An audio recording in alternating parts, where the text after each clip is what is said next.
Bismillahirrahmanirrahim. Assalamualaikum warahmatullahi wabarakatuh.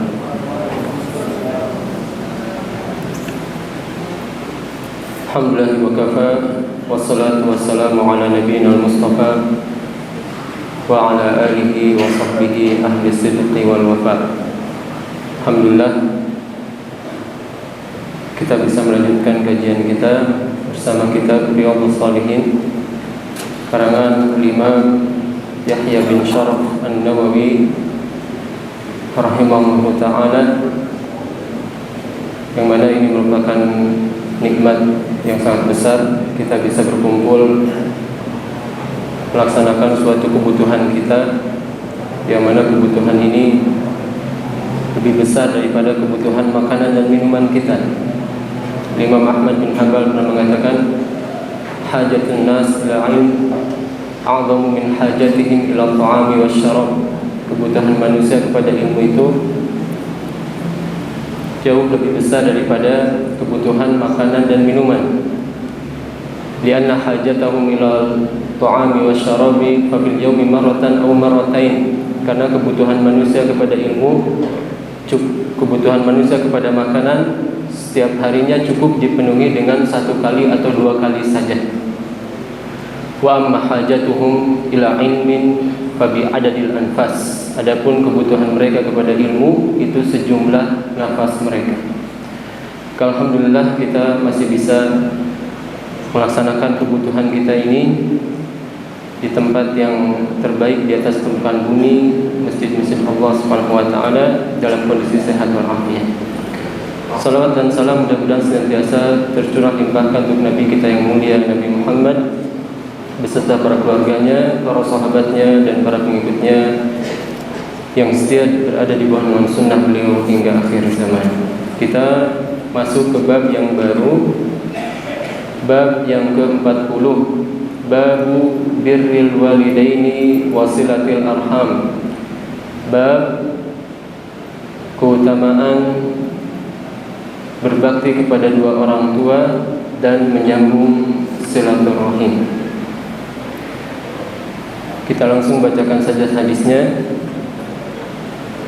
Beliau berkata, wa an Abi Abdurrahman Abdullah bin Mas'ud radhiyallahu anhu, dari Abu Abdurrahman Abdullah bin Mas'ud radhiyallahu anhu, qala, dia berkata, sa'altu an-nabiy sallallahu alaihi wasallam ayyul amali ahabbu ila Allah ta'ala. Aku bertanya kepada Nabi sallallahu alaihi wasallam, amalan apa yang paling dicintai Allah?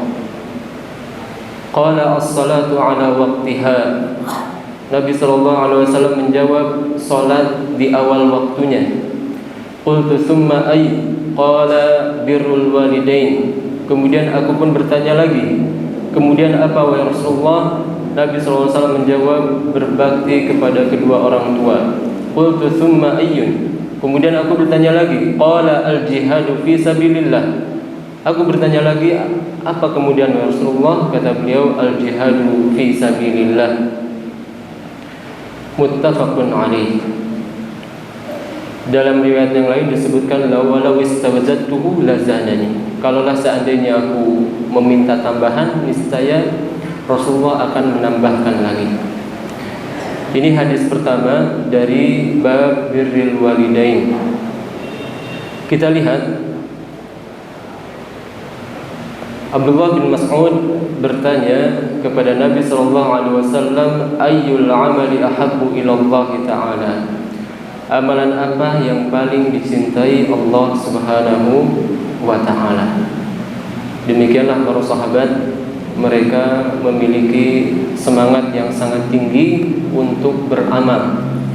Bahkan di antara ilmu yang terbaik yang hendaknya kita pelajari yaitu ilmu fadailil amal, ilmu tentang keutamaan-keutamaan amal, sehingga kita bisa mengetahui mana amalan yang prioritas, mana yang hendaknya kita dahulukan. Dan dengan kita mengetahui keutamaan amal, kita bisa lebih bersemangat.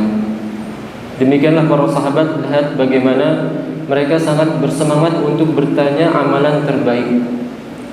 Ya, kualitas pertanyaan mereka senantiasa berkualitas, walaupun terkadang terjadi pertanyaan yang ditanyakan oleh orang awamnya sahabat, yaitu orang Arab Badui, namun di baliknya terkandung banyak hikmah. Maka Nabi SAW mengatakan as-salatu ala waqtiha. Amalan terbaik itu yaitu salat di awal waktunya. Nabi SAW menjelaskan kepada kita bahwasanya salat ini bukan amalan biasa. Bahkan ia merupakan amalan yang paling dicintai Allah Subhanahu wa taala. Saking istimewanya salat ini, Nabi SAW ketika diwajibkan di mana? Di Sidratul Muntaha. Beliau diisrakan dari Masjidil Haram ke Masjidil Aqsa selama 1 malam. Kemudian beliau mengimami salat di sana, mengimami ruh-ruhnya para anbiya. Ya, oleh karenanya Abu Dzar mengatakan bahwasanya Masjidil Aqsa itu adalah bayyanatul anbiya, ya, masjid yang dibangun oleh para nabi, wasakanatul anbiya, pernah ditinggali oleh para nabi, dan Nabi SAW pernah melaksanakan sholat berjamaah dengan para nabi di masjid itu. Kemudian Nabi SAW dimi'rajkan ke Sidratul Muntaha, tempat tertinggi yang pernah dicapai oleh makhluk, yaitu Sidratul Muntaha. Ya, di sanalah Nabi SAW mendapatkan kewajiban sholat. Bahkan di Sidratul Muntaha, saking tingginya, pena catatan takdir itu terdengar oleh Rasulullah SAW. Demikian juga, ya, di sana Nabi SAW diajak bicara langsung oleh Allah Subhanahu wa taala, walaupun beliau yang lebih tepat tidak melihat Allah Subhanahu wa taala. Karena Nabi SAW mengatakan dalam hadis riwayat Imam Muslim, innakum lan taru rabbakum hatta tamutu. Kalian itu tidak akan bisa melihat Rabb kalian sampai kalian wafat. Maka dusta kalau ada orang yang mengatakan pernah bermimpi melihat Allah Subhanahu wa taala. Kemudian dari kisah Isra Mi'raj ini, ya, terdapat setidaknya ada beberapa keutamaan sholat. Yang pertama, sholat diwajibkan oleh Allah Subhanahu wa taala tidak melalui perantara malaikat Jibril, tapi langsung Nabi SAW diangkat ke Sidratul Muntaha, kemudian disampaikan kewajiban sholat. Ini keutamaan pertama. Kemudian keutamaan kedua, bahwasanya sholat diwajibkan di tempat yang sangat tinggi, sementara kewajiban yang lain diwajibkan ketika Nabi SAW ada di permukaan bumi.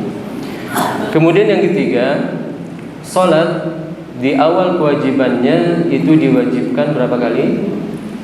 50 kali. Menunjukkan bahwasanya Allah Subhanahu wa taala sangat cinta terhadap sholat ini, sampai ingin mewajibkan kepada para hambanya untuk dilaksanakan sebanyak 50 kali. Bayangkan Pak, kalau kita sekarang wajib sholat 50 kali, kira-kira berapa jam sekali kita harus sholat? Ya, sekitar setengah jam sekali. Ya, setengah jam sekali kita harus sholat. Dan Allah SWT takdirkan ketika Nabi SAW bertemu dengan Nabi Musa di langit ke-6, Nabi Musa bertanya, berapa diwajibkan kepada engkau? Nabi SAW mengatakan 50. Irji fa inna ummataka lan tutiqu dzalik, atau fa inna ummataka lan tutiqu dzalik. Sungguhnya umatmu tidak akan kuat kembali kepada Rabbmu. Minta fas'aluhu takhfif. Mintalah keringanan kepada Allah Subhanahu wa taala. Bolak-balik, kurangi 10, kurangi 10, kurangi 10 sampai jadi 5. Setelah menjadi 5 pun Nabi Musa mengatakan, kembali karena umatmu tidak akan kuat. Ya, namun terdengar suara bahwasanya Allah Subhanahu wa taala telah menetapkan 5, namun pahalanya jadi berapa? 50. Ini juga di antara bentuk keutamaan salat. Dijadikan 5 tapi pahalanya tetap 50. Subhanallah. Ya, maka salat ini merupakan amalan yang istimewa dan yang terbaik dilakukan di awal waktu. Ibnu Rajab Al-Hambali mengatakan dalam Fathul Bari, syarah daripada Sahih Bukhari, kenapa salat itu sangat utama dilakukan di awal waktu?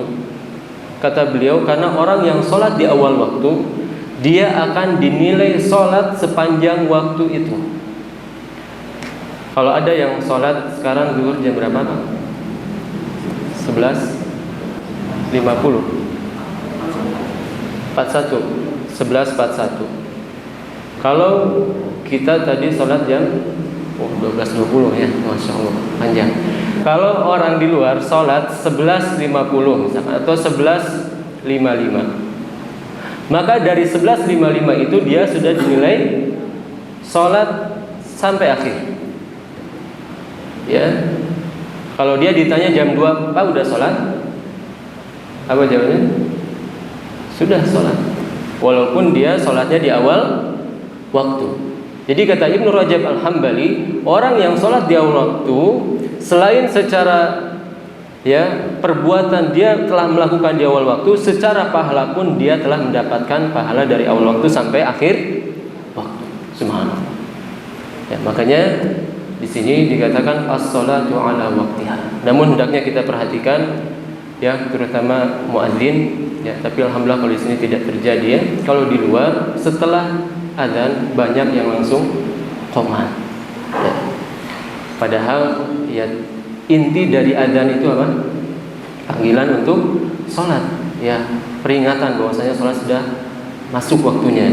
Bisa jadi ada yang lagi di luar, belum wudu, belum ke toilet, maka berikan waktu minimalnya 10 menit.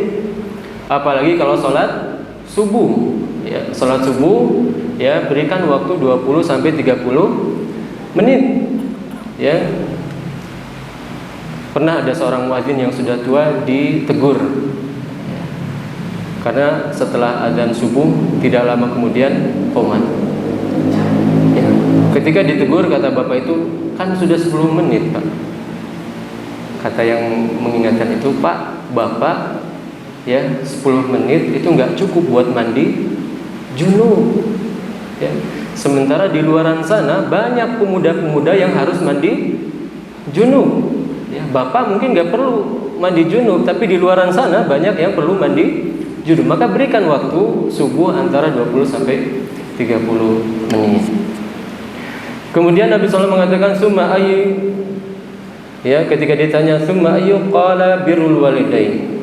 Ketika beliau ditanya kemudian apa, beliau mengatakan berbakti kepada kedua orang tua.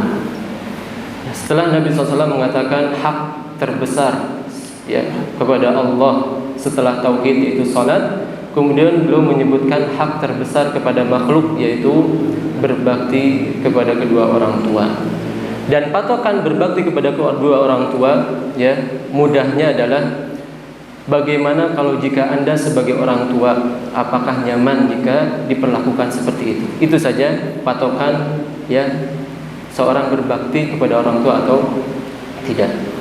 Ya, antuhibba an yu'ta ilai.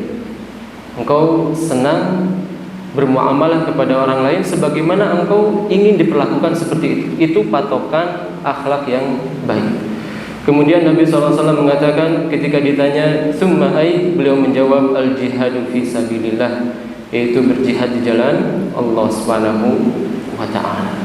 Jihad yang merupakan amalan terpuncak daripada Islam, ini merupakan amalan yang sangat mulia, namun kendati pun demikian masih kalah kemuliaannya oleh berbakti kepada kedua orang tua.